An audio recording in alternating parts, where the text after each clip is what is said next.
Back in 2006, Sony brought PlayStation users to the world of high definition with the release of the PlayStation 3. Making leaps and bounds forward from its predecessor, the PS2, the PlayStation 3 upped the ante for every game on the platform. From high definition quality all the way to some of the largest games we had played to that date, PS3 brought players to the true next generation of gaming. In no particular order, here are my top 5 titles from the PS3.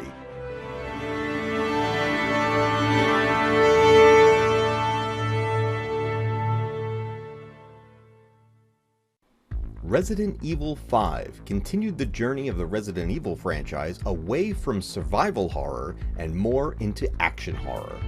Players took control of the main character from the original Resident Evil, Chris Redfield. As he journeys through Africa with a new partner, he has to uncover the mystery of Ouroboros.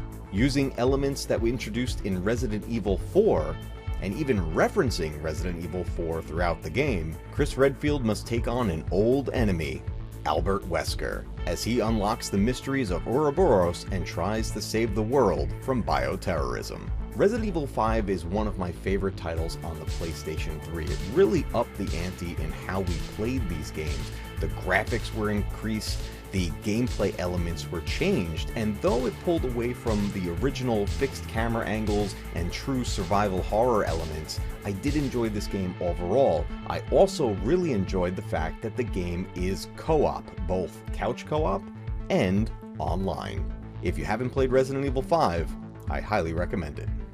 Motorstorm is an off-road racing game featuring multiple vehicle types. I remember getting the demo for Motorstorm on my PlayStation 3, and I played that demo almost every day until the full game was released. There was just something so different about this particular racing game from all the others that I had played in the past. Not only were the graphics amazing, but the choices in vehicles and tracks topped everything else that I had played in the past. The game also featured an incredible punk rock soundtrack which was amazing to race to.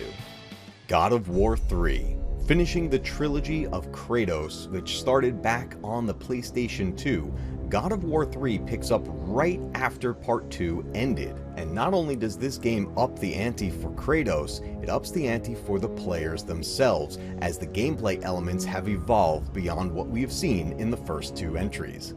Not only have the moves become smoother and more effective, but the level of quality in the worlds itself has increased beyond anything we had seen before. Some of the worlds were interactive and would start to move as you played. What felt like looking at a cutscene became actual gameplay. With the new graphic enhancements, the level of gore was definitely increased in the game and is widely considered one of the most violent entries in the God of War franchise. This game closed out a trilogy for Kratos, but we would see him later on as the series was rebooted on the PlayStation 4. Uncharted: Drake's Fortune. This game was highly inspired by the Tomb Raider franchise. Uncharted follows the hero known as Nathan Drake, and anyone familiar with Tomb Raider and Indiana Jones felt right at home when you picked up the controller for this game. Drake's Fortune began a franchise that would span multiple games, that would cross not only the PS3, but also enter into the PlayStation 4, and be remastered again for the PlayStation 5. Uncharted also spawned a film and spin-off games featuring some of the side characters. Uncharted featured lush environments with hidden treasures all over the place for you to find as the players. The voice acting performances were phenomenal in Uncharted, and the motion capture used to bring those performances to life made this game, in my opinion, unmatched until its sequel. Star Wars: The Force Unleashed. The Force Unleashed brought us into a brand new story within the Star Wars saga, featuring not only Darth Vader, but a secret apprentice that none of us knew anything about.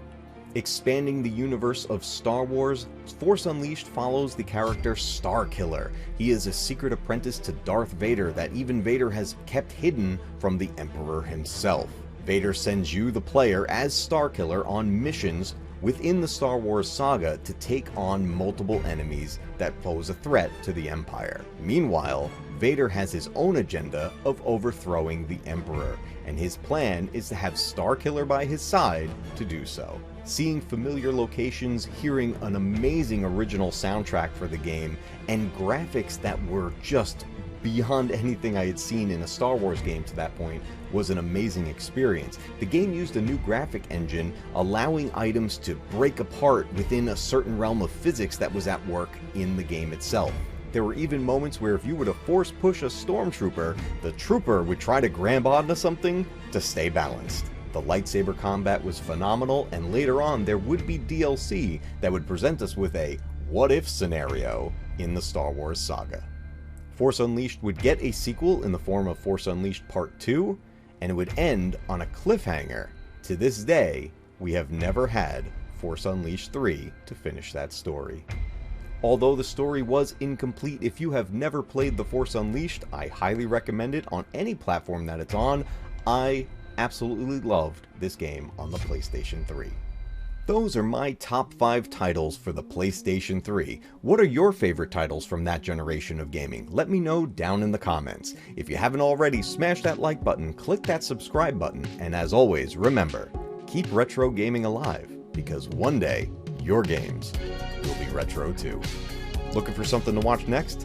Check out this one, right here.